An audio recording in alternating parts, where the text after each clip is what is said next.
एक आपको बात बताएं, गीता में भगवान कृष्ण क्या कहते हैं?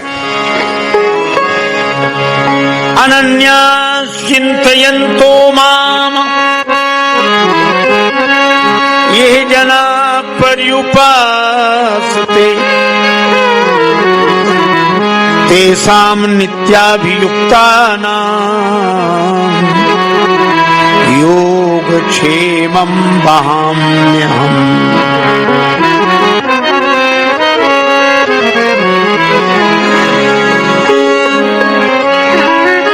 इस श्लोक का अर्थ भगवान कहते हैं कि जो मेरा अनन्य भाव से चिंतन करता है उसके नित्य योग क्षेम की व्यवस्था मैं करता हूं। नित्य भगवान कहते रोज है, डेली बेसिस पर भगवान कहते हमारी जिम्मेवारी है।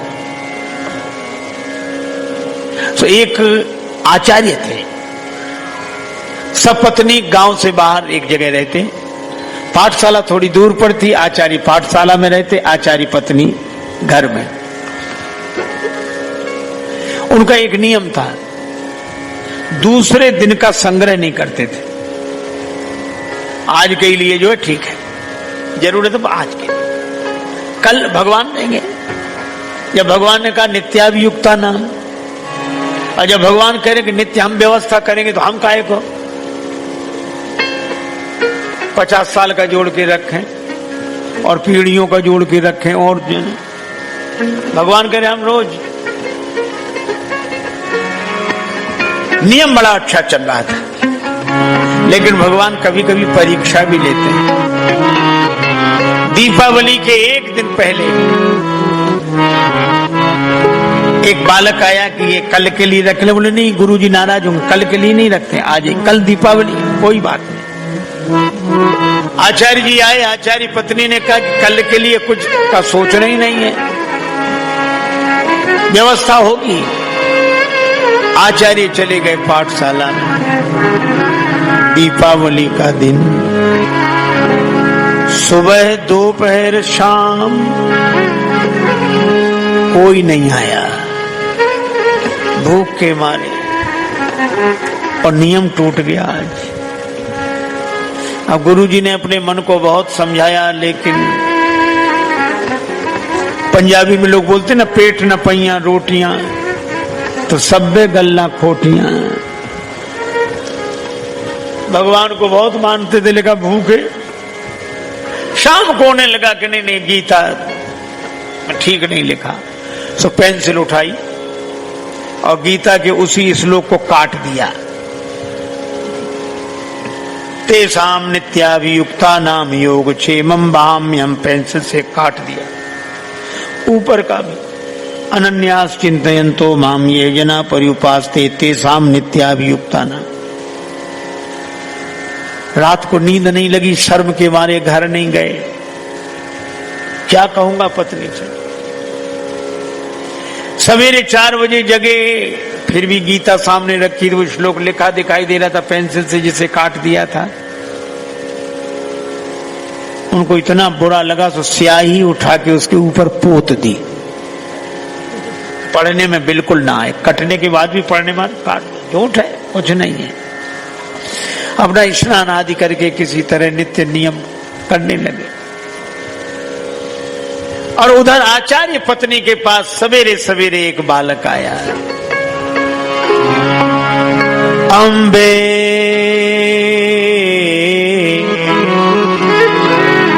अम्बे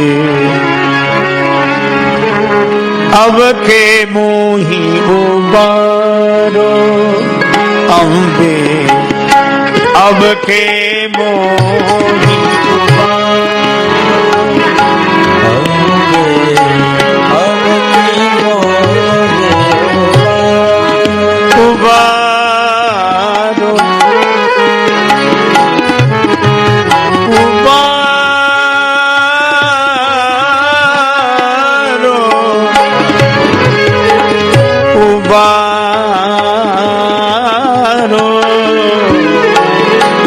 मोही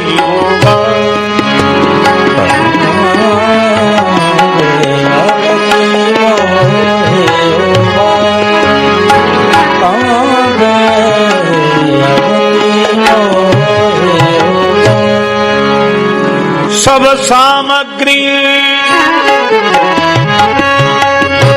धरो भवन में, अरु यह बदन निहारो अब के मोही।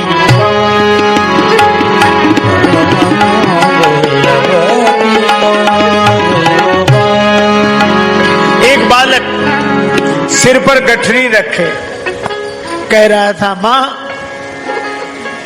दरवाजा खोलो, ये सामग्री भवन में रखो और मेरा मुंह देखो।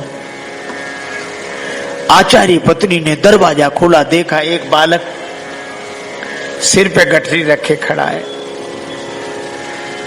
उसके शरीर पर निशान है, मुख काला है। बेटा तुम्हारी यह दशा किसने की? पोटली तो रखकर आचार्य पत्नी गोद में लेकर पूछने लगी, किसने की? दूर बसत मम गांव से गांव तुम्हारो, मुझे देर हो गई, मेरा गांव आपके गांव से दूर है, मैं आ नहीं पाया कल। और गुरुजी इतने नाराज हुए, भूखे रहे एक दिन गुरु, एक दिन भूखे रहे, भूखे रहे एक दिन गुरु, शिष्य पे सब रोष उतारो। शिष्य पर पूरा क्रोध उतारा। ये देख रहे हो निशान, साटन मार महा दुख दीनो, मुख कर दीनो कारो। ये मुझको मारा, मुख काला कर दिया। आचार्य पत्नी रोने लगी, बालक को गोद में बिठाया, बेटा गुरुजी वृद्ध हैं, शिकायत मत करना और मन में दुर्भाव मत रखना। आचार्य पत्नी ने उसका मुख धोया, काली माटी खिला पिलाकर प्रसन्न करके भेजा। और जब पोटली खोली बालक तो चला गया। पति की पोशाक पोटली में निहारी, प्रथम सारी जरतारी ही हरने लगी। तनसों विनीत भांति भांति की रसोई, तपत मनसों स्वपति की प्रतीक्षा करने लगी। आचार्य आए, देखा ये सब कौन लाया? आचार्य पत्नी तनिक रुष्ट होकर बोली, कौन लाया? वही लाया जिस नन्हे से बालक को आपने ऐसी सजा दी।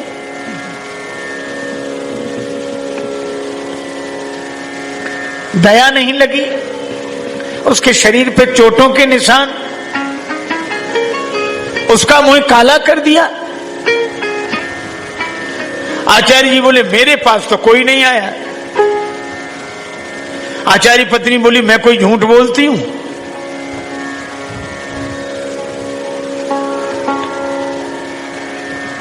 मैंने खुद उसके मुख की कालिक पोती हटाई, पता नहीं कौन सी कालिक लगाई थी। उसके मुख की कालिमा तो दूर हुई, पर बड़ी मुश्किल से, और हमारे हाथ तक काले हो गए। और ऐसा कह के आचार्य पत्नी ने अपने दोनों हाथ आचार्य के सामने कर दिए, देखो ये कालिमा।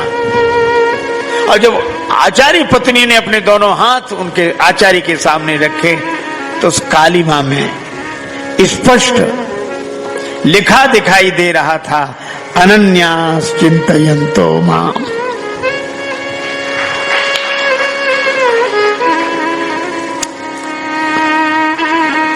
ये जना पर्युपासते तेषां नित्याभियुक्ता नाम योग क्षेमं वहाम्यहम्।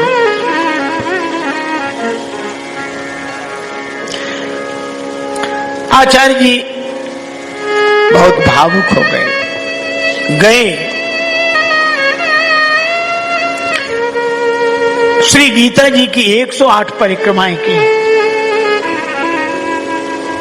और उस श्लोक को फिर उसी जगह लिखा। भगवान ये 100% सही बात है, जो आपके भरोसे रहता है उसकी नित्य व्यवस्था आप ही करते हैं। इसीलिए एक महात्मा कहते थे कि जब दांत न थे तब दूध दिया, जब दांत न थे तब दूध दिया, अब दांत दिए तो क्या अन्न न देगा? भगवान के भरोसे। इसलिए तन धन भवन सब दिया है भगवान ने। तन को, धन को, भवन को भगवान से जोड़कर देखो, रहो भवन में। जैसे रेलगाड़ी में यात्रा करते उसमें लिखा रहता है ये सरकारी संपत्ति है। शायद लिखना इसलिए पड़ता है कि आदमी भूल ही जाता है कि सरकारी है, और हमें लगता है कि हम जिस शरीर में रह रहे हैं ये भी सरकारी संपत्ति है। तो आराम से यात्रा करो, आराम से रहो, पर ये जानते रहो, और ये जान लेना ही काफी है। यह स्मरण ही भवसागर से पार लगा देता है। एक महात्मा बड़ी अच्छी बात कहते थे। वो कहते थे, अच्छा एक बात बताओ, लोग जब दान देते हैं, खूब बड़ा नाम होता है, बड़ा दान दिया, अच्छा है, नाम तो होना चाहिए, प्रशंसा होनी चाहिए, लेकिन एक बात बताओ, जिसने दान दिया है उससे कोई ये पूछे कि तुम्हें मिला पहले है कि दिया पहले है ना? मिला पहले, क्यों मिला पहले है कि दिया पहले? मिला पहले है। अगर पहले मिला ना होता तो देते काहे से? मिला पहले है और दिया बाद में। अच्छा एक बात और बताओ,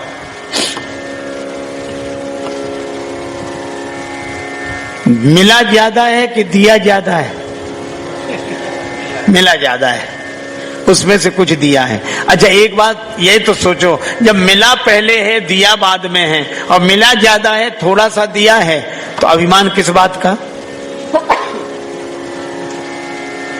और इसीलिए मैं कहता हूं कि मिले में से जब हम देंगे और देने वाले की ओर हमारा ध्यान होगा, कम देंगे उसकी ओर ध्यान होगा, तो मन अभिमान से भर जाएगा।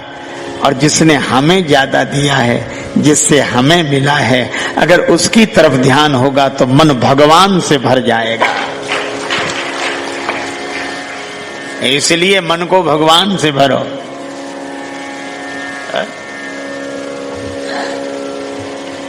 पर लोग तो बड़े अद्भुत, एक आदमी का नाम ही था दानचंद।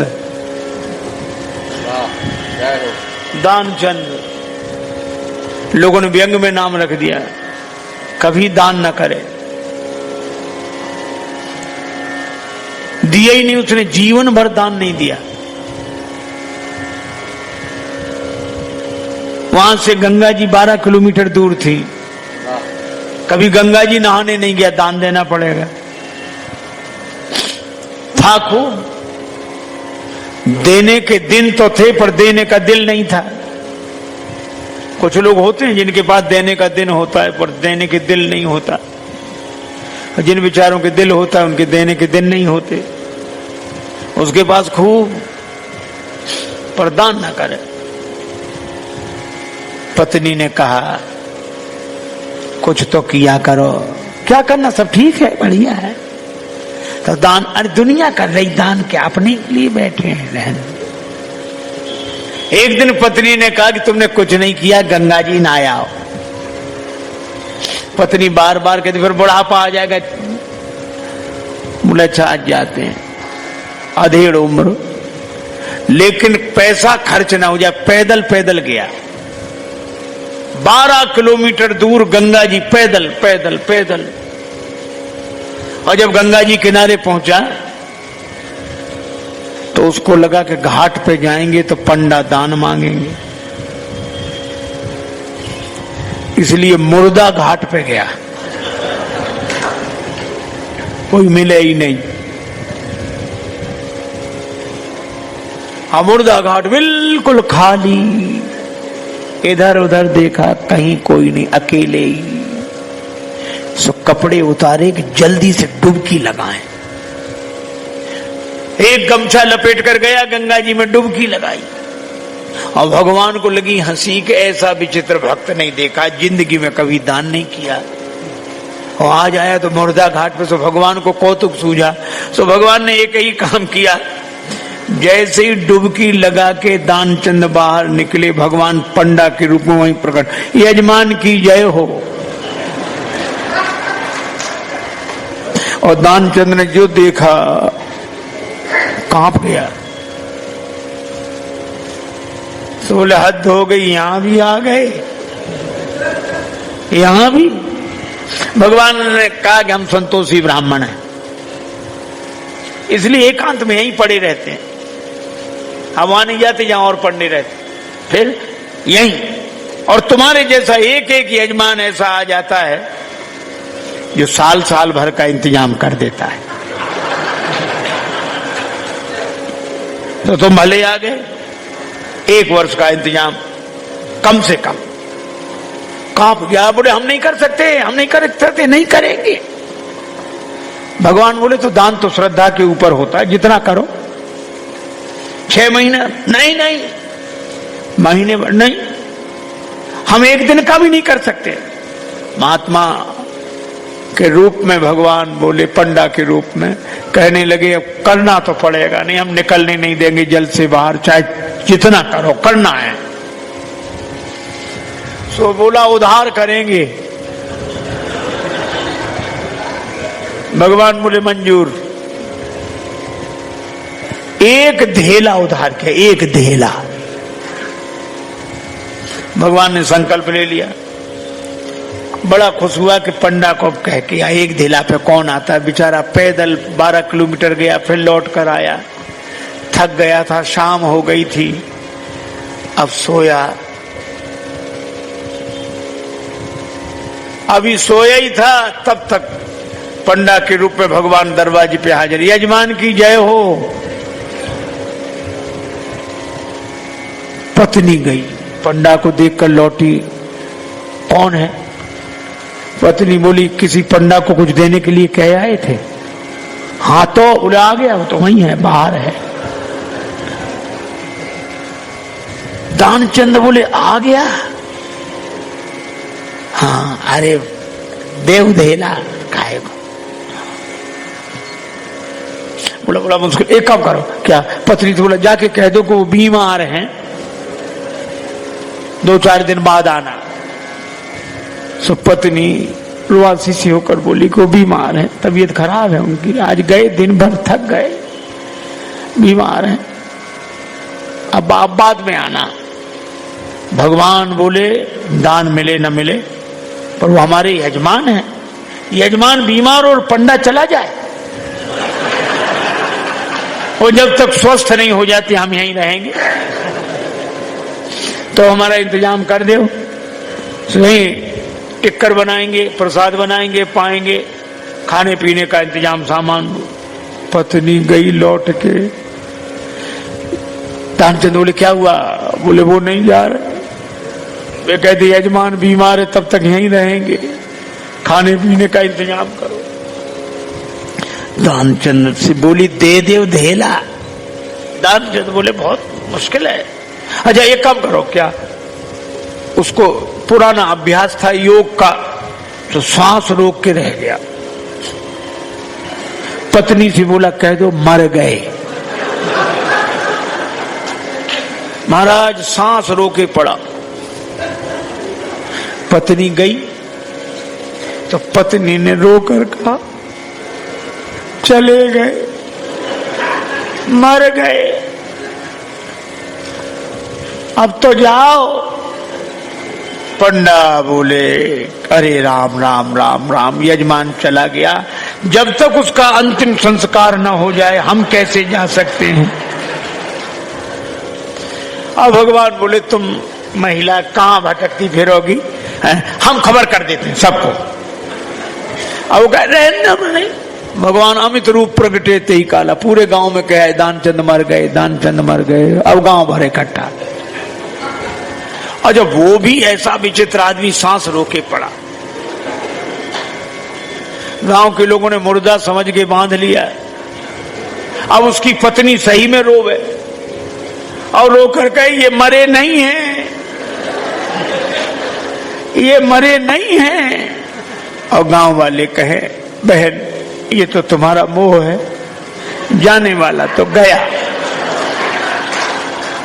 और वो कहे नहीं मरे, आज तक कई साथ था, इसलिए धीरज रखो, धीरज। अब वो कहे काहे का धीरज, नहीं मरे ये। और गांव वालों ने बांध लिया, बेचारी रोती रह गई। और वो भी ऐसा विचित्र आदमी, सांस न छोड़े, ठठरी पे रख लिया। गांव वाले चले और भगवान पीछे पीछे पंडा बने। पर भगवान ने कहा कि हद हो गई, हम कहीं नहीं हारे पर आज तो हम भी हार गए।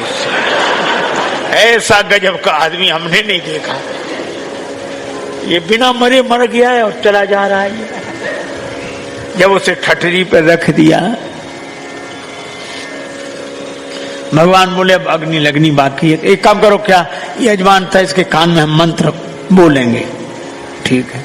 सो भगवान कान के पास मुंह ले गए और कहा कि मैं भगवान विष्णु हूं, आया हूं बैकुंठ से तुम्हें हित नाता जोड़। मैं बैकुंठ से तुमसे नाता जोड़कर आया हूं। दामचंद्र ने जो सुना कि भगवान है तो तुरंत आंख खोल दी धीरे धीरे। और जैसे ही आंख खोली तो देखा वही पंडा। आंख खोल दी, जो पंडा देखा तो फिर आंख बंद कर ली। भगवान बोले हम हार गए तुमसे, हम तुमसे कुछ नहीं लेंगे, तुम ही हमसे कुछ मांग ले वरदान कछु। और दानचंद धीरे से बोले धेला दीजिए छोड़। वो धेला छोड़ दे बस। भगवान ने कहा छोड़ा। अब बोलो, यह विकृति जीवन में ना आए, यह रुके नहीं, चलता रहे, भगवान का खेल चलता रहे, भगवान से जुड़कर चलता रहे।